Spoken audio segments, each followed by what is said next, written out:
আসসালামু আলাইকুম রহমতুল্লাহ। এখন আমরা উচ্চতর গণিতের 8.3 অনুশীলনটাকে নিয়ে আলোচনা করব। তো এখানে একটা বিষয় আমি প্রথমে একটু জেনারেলাইজ করে নিই। তোমাদের যারা জেনারেল ম্যাথের 9.2 অনুশীলনটা করেছো তারা অবশ্যই বিভিন্ন যে ত্রিকোণমিতিক অনুপাতগুলো আছে সেগুলোর মানের ব্যাপারে কিছুটা ধারণা আছে। তো বিভিন্ন ত্রিকোণমিতিক অনুপাতের যে মানগুলো হয় তো সেগুলো আমরা জানি।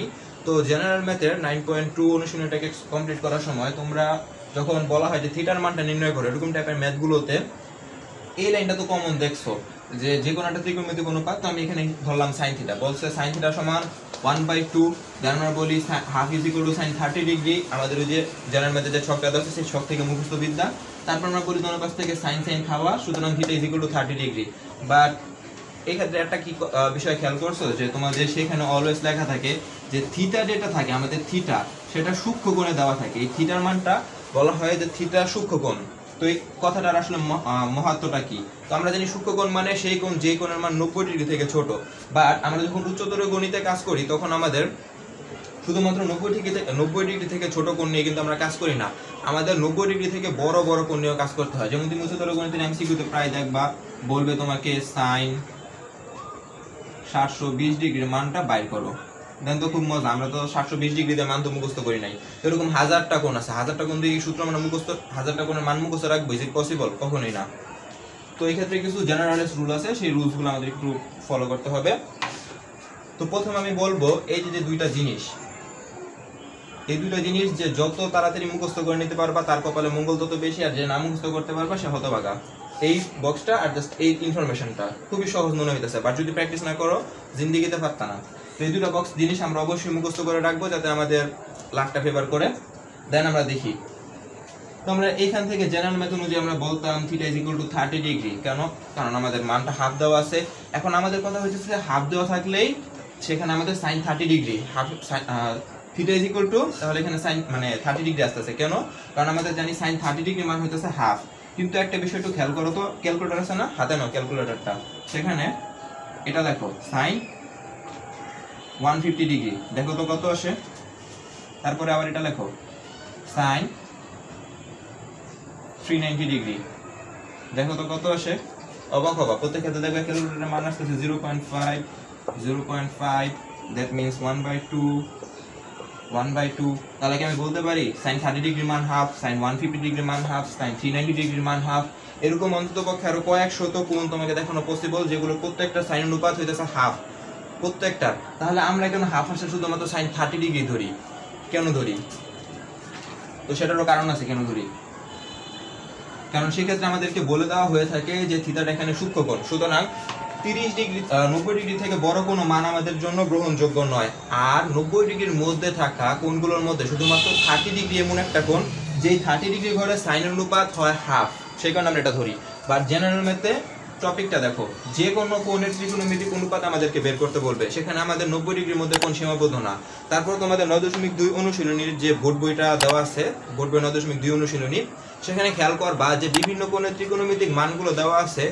কোথাও কি 90 ডিগ্রি থেকে বড় মান দেওয়া আছে? সর্বোচ্চ তোমাদেরকে 90 ডিগ্রি পর্যন্ত ত্রিকোণমিতিক অনুপাতগুলো শেখানো হয়েছে। এর উপরে গেলে কি হবে? যেমন আমি একটু আগে বললাম সাইন 390 ডিগ্রি মানটা আমরা কিভাবে বের করবো। আচ্ছা, তার আগে একটু আসি কিভাবে সাইন 150 ডিগ্রির মান ইজ ইকুয়াল টু হাফ হয়েছে সেটা আমরা এখন দেখি। তো কিভাবে হাফ হয়েছে? প্রথমে আমরা এই কোণটাকে ভাঙাবো, ভাঙা লিখবো। তো ভাঙা কিভাবে লিখবো? ভাঙা আমরা চেষ্টা করবো এখানে একটা পাই রাখবো, তারপরে প্লাস অথবা মাইনাস একটা চিহ্ন দিব, তারপরে এখানে আমরা থিটাটাকে রাখবো। তো চেষ্টা করবা এই ফরম্যাটে জিনিসটাকে নিয়ে যেতে। তো এই ফরম্যাটে নেওয়ার জন্য কি করতে হবে? যা করতে হয় সব আমরা করবো। তো দেখি কি করতে হয়। আমার কোনটা দেওয়া আছে কত? 150 ডিগ্রি। আচ্ছা, এখানে আরেকটা বিষয়, এটা তো তোমরা যেহেতু 8.2 করে আসছো জানো যে পাই মানে 180 ডিগ্রি বোঝানো হয়। তো আমাকে এখানে এমন কিছু একটা করে লিখতে হবে যেটা মান হিসাব করার পর আমি 150 ডিগ্রি পেয়ে যাই। তাহলে আমি এখানে কি লিখতে পারি? পাই ইজ ইকুয়াল টু 180 ডিগ্রি, মানে 180 ডিগ্রি দেওয়া আছে। আমাকে 180 ডিগ্রি থেকে 150 ডিগ্রিতে পৌঁছাতে হবে। আমি কি করব? 180 ডিগ্রি থেকে 50 যেতে হলে আমাকে অবশ্যই মাইনাস করতে হবে, প্লাস চিহ্নটা ভ্যানিশ। তাহলে মাইনাস থিটা, থিটা মানে তো যে কোনো ত্রিকোণমিতিক অনুপাত। তো 180 থেকে থিটা কোন এমন থিটা হইতে পারে যেটা মাইনাস করলে 150 পাইতে পারি 30। তার মানে আমি এখানে পাই থেকে 30 ডিগ্রি বাদ দেব। আচ্ছা, পাই থেকে 30 ডিগ্রি আমি তাহলে এখানে বাদ দেব। তো পাই থেকে 30 বাদ দিলে আমার 150 আসতেছে। কারণ 180 বিয়োগ 30 সমান 150। এরপর আমরা যে বিষয়টা করব সেটা হইতেছে, যদি আমি পাই দিয়ে এরকম একটা কিছু ফরম্যাটে জিনিসটাকে নিয়ে আসতে পারি, তাহলে আমি শুধুমাত্র সাইনের সাথে এই থিটা কোণটাকে আমি বিবেচনা করব, শুধুমাত্র থিটা কোণটাকে বিবেচনা করব। আমি প্লাস নিছি না মাইনাস নিছি দরকার নাই, আমি পাই নিছি সেটাও দরকার নাই। তো আরেকটা বিষয় জাস্ট মাথায় রাখতে হবে, এই যে বিভিন্ন চতুর্ভাগে ত্রিকোণমিতিক অনুপাতের মানগুলো, এটা প্রথম, দ্বিতীয়, তৃতীয়, চতুর্থ, চারটা চতুর্ভাগে বিভিন্ন ত্রিকোণমিতিক অনুপাতের মানগুলো কিরকম হয়। প্রথম কক্ষপথে অল পজিটিভ, যারা আছে সবাই পজিটিভ। দ্বিতীয় কক্ষপথে সাইন আর কোসেক ধনাত্মক, বাদ বাকি যে চারটা অনুপাত আছে এরা ঋণাত্মক। তৃতীয় কক্ষপথে এই দুটো ধনাত্মক, ও আর ও ঋণাত্মক, আর এখানে কস আর সেক ধনাত্মক, কট টেন সাইন কোসেক সব ঋণাত্মক হবে। তাহলে 150 ডিগ্রি। আচ্ছা, বিভিন্ন কোণগুলো কোন কক্ষপথে দিয়ে পড়ছে সেটা কিন্তু আমরা 8.1 শিখে এসেছি। তো আমি এখান থেকে যাত্রা শুরু করব। আমাকে অতিক্রম করতে হবে 150। আমি এই পর্যন্ত আসলে কত হইতাছে 90, আর একটু আগে যেতে হচ্ছে, তাহলে আমাকে 150 এরকম একটা পজিশনে, এই পর্যন্ত আসলে 180। তার মানে আমার 150 কোণটা দ্বিতীয় কক্ষপথে অবস্থান করতেছে। দ্বিতীয় কক্ষপথে সাইন ধনাত্মক নাকি ঋণাত্মক? ধনাত্মক। তো আমি বলছি যখন আমি এরকম স্ট্রাকচার অনুযায়ী নিয়ে আসতে পারবো, তখন আমি শুধুমাত্র সাইনের সাথে থিটা কোণটাকে বিবেচনা করব। তাহলে সাইনের সাথে যদি আমরা শুধু থিটাটাকে বিবেচনা করি, থিটা ইজ ইকুয়াল টু এখানে শুধু 30 ডিগ্রি। আমি পাইটাকে ভুলে যাব, চিহ্নটাকেও ভুলে যাব, শুধুমাত্র থিটাটাকে নিব। তাহলে সাইন 30 ডিগ্রি মান কত? মুখস্থ বিদ্যা হাফ। আবার কিভাবে সাইন 390 ডিগ্রি মান হাফ হয় দেখি।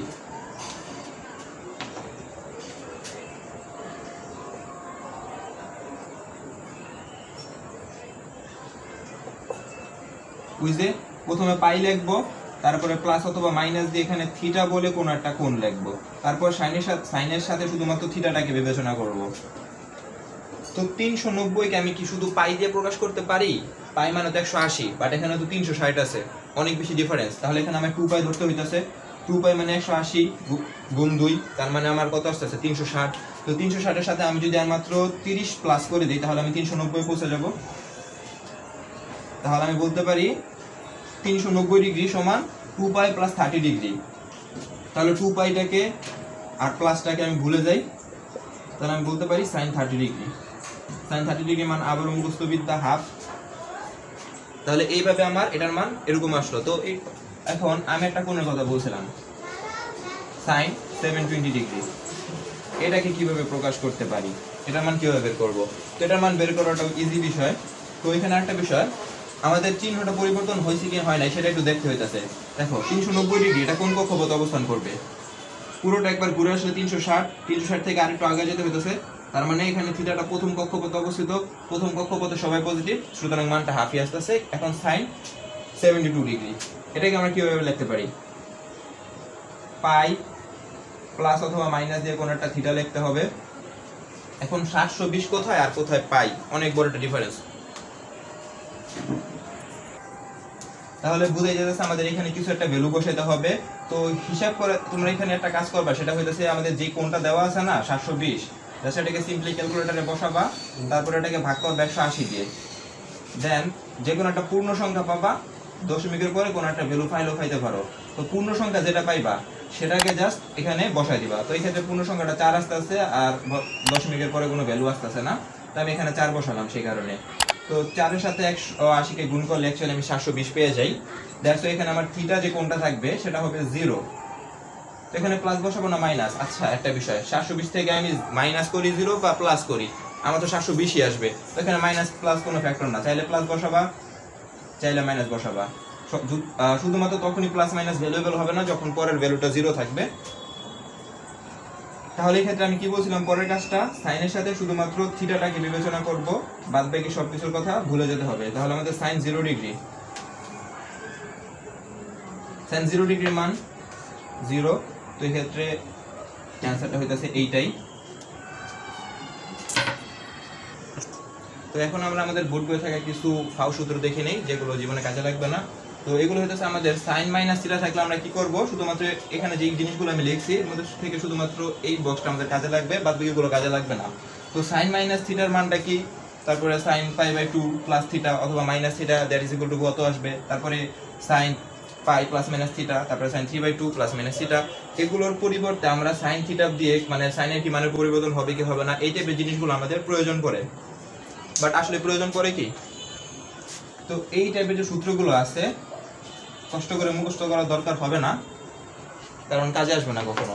শুধুমাত্র আমাদের মাইনাস থিটার দিয়ে যে অনুপাতগুলো আছে সেগুলোই কাজে লাগবে। তাহলে মাইনাস থিটার অনুপাতগুলো আমরা এখন লিখি। Sine minus theta is equal to minus sine theta, cos minus theta is equal to minus cos theta, sec minus theta is equal to minus sec theta,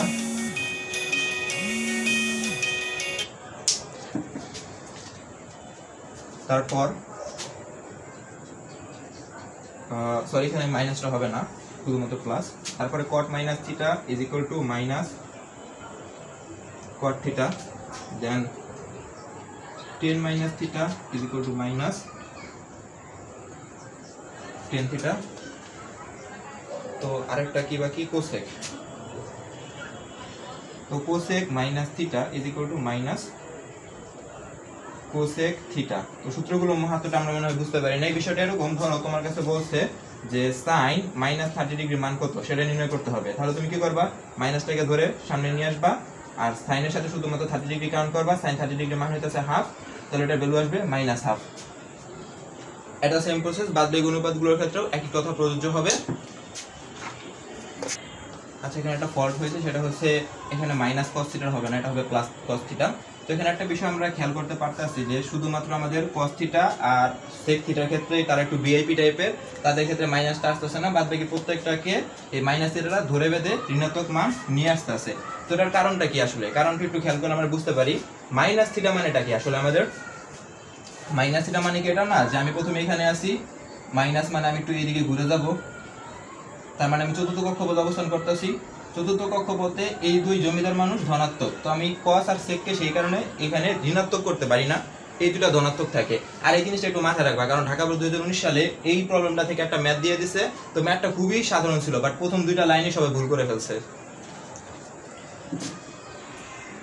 তো এখন আমাদের π/2 মাইনাস থিটা দিয়ে যে জিনিসটা আমি দেখাইছিলাম, ধরো এরকম sin π/2 প্লাস মাইনাস থিটা, এই জিনিসটা দিয়ে আমাদেরকে মানগুলো বের করতে হবে। তো এই ক্ষেত্রে সূত্রটা আমাদের জীবনও কাজে আসবে না যদি একটু টেকনিক আমরা খাটাইতে পারি। সূত্রটা পড়বে খুব সুন্দর মতো এক্সপ্লেন করা আছে, বাট অ্যাকচুয়ালি কাজে লাগে না। যেমন ধরো সূত্রটাকে কিভাবে ব্যবহার করা হয়, যেমন আমি যে কোণটার কথা বলছিলাম, ধরো sin 720 ডিগ্রি, এই কোণটাকে তোমাদের বোর্ড বই অনুযায়ী যেভাবে এক্সপ্লেনেশন দেওয়া হয়েছে সেটা হচ্ছে এরকম যে প্রথমে আমি সাইন লিখবো, তারপরে π/2 মানে কত 90 ডিগ্রি, তাহলে π/2 এর আগে এমন কোন একটা ভ্যালু আমি এখানে বসাবো যেটা বসানোর ফলে আমার মানটা এই 720 এর কাছাকাছি যায়। কত বসাবো বলো তো? ক্যালকুলেটর হাতে নাও, আসবে 8, কারণ 8 এর সাথে π/2 কে যদি আমি গুণ করি তাহলে আমাদের 90 প্লাস 8 8 নং 72 720, তারপরে আমাদের প্লাস মাইনাস দিয়ে কিছু একটা থিটা, সেই কিছু একটা থিটা হইতেছে এখানে আমাদের প্লাস 0 ডিগ্রি। তারপরে তারা কাহিনীটা কি করছে যে আমাদের দেখতে হবে π/2 এর বাম সাইডে যে পূর্ণ সংখ্যাটা আছে সেই পূর্ণ সংখ্যাটাকে ধনাত্মক নাকি ঋণাত্মক। যদি পূর্ণ সংখ্যাটা ঋণাত্মক হয় তাহলে sin cos এ cosec sec এ cot tan এ কনভার্ট হয়ে যাবে, এখানে ধনাত্মক তাই সাইনটা সাইনে থাকতেছে, কনভার্ট হইতাছে না। বাট সামহাউ ধর এখানে যদি 7 আসতো তাহলে কি করা হইতো? সাইনটাকে cos লেখা হইতো। স্যার দরকার আছে এগুলো আদৌ আমাদের? অ্যাকচুয়ালি নাই, কিন্তু দেখেন শুধুমাত্র পাই দিয়ে যদি আমরা কাজটা করি, পায়ের আগে জোড় সংখ্যা থাকুক 7, থাকুক 8, থাকুক আমাদের 9, আমাদের এই বক্সটা কাজে লাগতেছে না। তো সেই ক্ষেত্রে আমাদের একটা এক্সট্রা লাইন উঠানোটা বেঁচে যাচ্ছে। আর বোর্ড পরীক্ষায় প্রত্যেকে একটা এক্সট্রা লাইন বাঁচানোটা অনেক বড় একটা ক্রেডিট, তোমার হিউজ পরিমাণে সময়গুলো বাঁচায় দিবে। আমরা ফাউ কাজটা কেন করতে যাবো? π/2 দিয়ে কোনো কাজ শেখা দরকার নাই। আর যদি আসি এখন, অনেক সময় এমসিকিউতে চলে আসে কিছু আমাদের সূত্রগুলো, যেগুলো আমি একটু আগে বলেছিলাম যে সূত্রগুলো আমাদের জিন্দিগিতে কাজে আসবে না। তো সেই সূত্রগুলো কি ছিল? যেমন এই যে এটাই ধরলাম এরকম cos π/2 মাইনাস থিটা, ধরো এটা তোমার বোর্ড পরীক্ষার এমসিকিউ আসছে, এটা সমান কি হবে জানতে চাইছে। তোমার কি সূত্রটা মনে রাখার আদৌ দরকার আছে? নাই। কিন্তু দেখো এইটার আগে কোনো কিছু আছে এখানে? কিছু নাই, মানে আমরা কত ধরবো? 1 ধরবো। আমি যদি টোটাল জিনিসের সাথে 1টাকে গুণ করি ভ্যালু পরিবর্তন হয়, 1000 এর সাথে 1 গুণ করলে 1000ই থাকে, ভ্যালু পরিবর্তন হইতেছে না। তো আমি ধরে নিব এখানে 1 আছে। এখন চিন্তা করো এই 1টা কি প্লাস মানে জোড় সংখ্যা নাকি বেজোড় সংখ্যা? তোমরা সবাই বলবা বেজোড় সংখ্যা। তাহলে বেজোড় সংখ্যা হইলে cosটা সাইনে পরিবর্তন হয়ে যায়। তাহলে আমি cosটাকে লিখবো sin তারপর π/2 মাইনাস থিটা। π/2 মানে কি? একটা কোয়ার্টার যদি আমরা রাখি, π/2 মানে 90 ডিগ্রি, তার মানে আমার অ্যাঙ্গেলটা 90 ডিগ্রি পর্যন্ত আসবে। তারপর মাইনাস থিটা, তার মানে 90 ডিগ্রি, 90 ডিগ্রি পর্যন্ত আসার পর সেটা আবার কিছুটা ব্যাক করবে পিছনের দিকে, তার মানে ফার্স্ট কোয়ার্টারে জিনিসটা অবস্থিত π/2 মাইনাস থিটা। তার মানে আমাদের এখানে প্রথম কোয়ার্টারে সবাই ধনাত্মক, সুতরাং চিহ্নটা ধনাত্মকই থাকবে, কোনো পরিবর্তন হবে না, ভ্যালুটা আসবে sin থিটা। এবার আরেকটা एग्जांपल নেই, ধরলাম আমার sec 3π/2 প্লাস 60 ডিগ্রি আছে। তো এটাকে আমি কিভাবে প্রকাশ করব বা এটা সূত্রটা কি হবে? তো এই ক্ষেত্রে যে কাজটা করবা সেটা হচ্ছে প্রথমে এই যে 3 আছে না, আমার তো π/2 ফরম্যাটে নিতে হবে। 3টাকে আমি নিচে নামায় দিব, জিনিসটা এরকম হবে। আমি 3টাকে এখানে নিয়ে আসলাম, π/2 উপরে চলে গেল। নরমালি আমরা জানি একটা ভগ্নাংশে ডানে বামে কিছু গুণ আকারে থাকে, সেটা আসলে লবের সাথে গুণ হয়। 3 কি জোর না বেজোর? 3 বেজোর, তাহলে বেজোর হইলে সেকটা কিসে পরিণত হয়ে যায়? সেকটা কোসেকে পরিণত হয়ে যায়, তাহলে এটা হবে কোসেক। তারপরে এই যে অ্যাঙ্গেলটা আমার দেওয়া আছে, সেই অ্যাঙ্গেলটা কোন চতুর্ভাগে অবস্থিত সেটা একটু নির্ণয় করি আমরা। 3π/2 মানেটা কি? 3π মানে 180, তার সাথে ভাগ 2, তার মানে 3 ইন্টু 90, 3 নং 27, তার মানে 270 ডিগ্রিকে 3π/2 লেখা হয়ে থাকে। এখন 270 ডিগ্রি মানে কত? 90, 180, 270। তারপর আমার বলছে প্লাস 60, তার মানে আর একটু আগে যেতে হবে।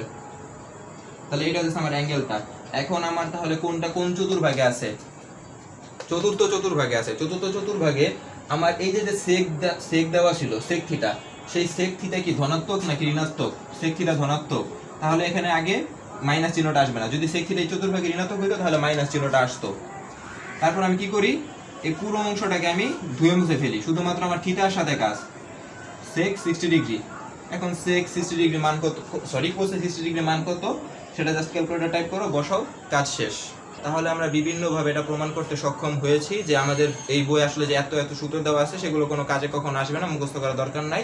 জাস্ট একটু টেকনিক খাটাবো আর আমরা জিনিসগুলোকে বের করবো। আসলে আমাদের মাথায় ব্রেনটা তো সাফিসিয়েন্ট, এত কিছু কিভাবে ঢুকে রাখা যায় দরকার নেই, জাস্ট টেকনিক ইউজ করবো, এই দুইটা জিনিস মাথায় রাখবো, দেন আমরা সব রকমের কাজগুলো এতে সলভ করবো।